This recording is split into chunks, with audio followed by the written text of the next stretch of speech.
Across the Atlantic Ocean, the U.S. was undergoing the same thought process as the U.K.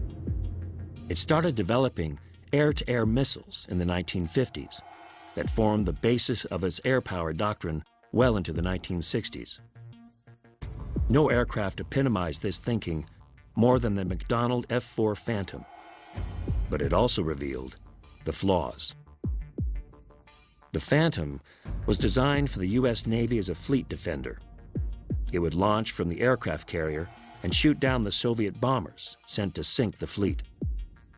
The Phantom would achieve this by using radar-guided missiles that could remove a target well beyond 10 miles. For those targets at closer range, infrared-guided missiles similar to those employed by the Lightning would be used.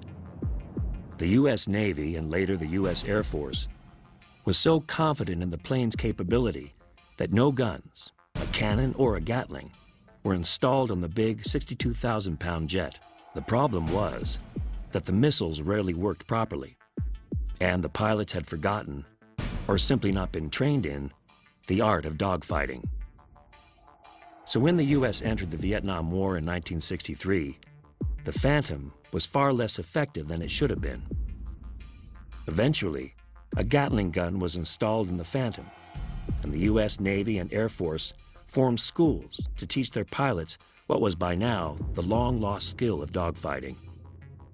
The results were almost instant.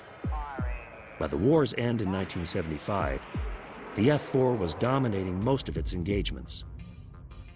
North Vietnam, which used Soviet MiGs built not around missiles, but around a central armament of cannons and machine guns, claimed it had 15 aces by the end of the conflict. The U.S. closed with just 5, all of them Phantom aircrew. A continuation of the air combat schools started by the U.S. Navy and Air Force was the adversary and aggressor squadrons. Fighter pilots in both services recognized the need to train against different types. That was the best way of practicing how to beat an opponent whose aircraft had different strengths and weaknesses. The Navy went first, flying Douglas A-4 Skyhawks as adversary trainers simulating MiG-17s.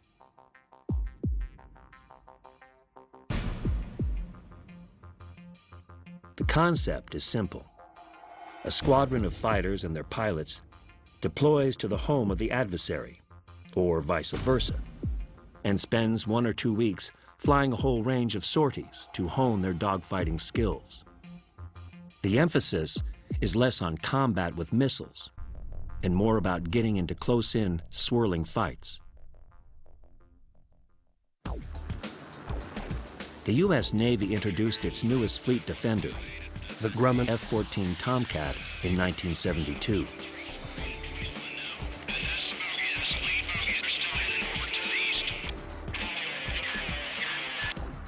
Its crews used the adversary training to ensure that their skills were kept sharp and that they did not become too focused on long-range missile combat. Today, the adversaries fly Lockheed Martin F-16 Fighting Falcons and Northrop F-5E Tiger II aircraft. The Air Force's aggressors worked similarly to the adversaries, but when they were first introduced, they flew the T-38 Talon supersonic trainer and then the F-5E. Today, they fly the F-15 Eagle. The aggressors' most obvious difference from the adversaries was that they concentrated equal amounts of time on flying and on academic training.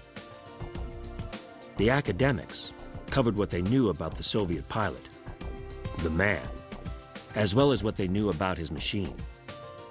An aggressor pilot would tell a visitor how the Soviet pilot thought, what his pilot training was like, how he was disciplined, what his influences were, and so on.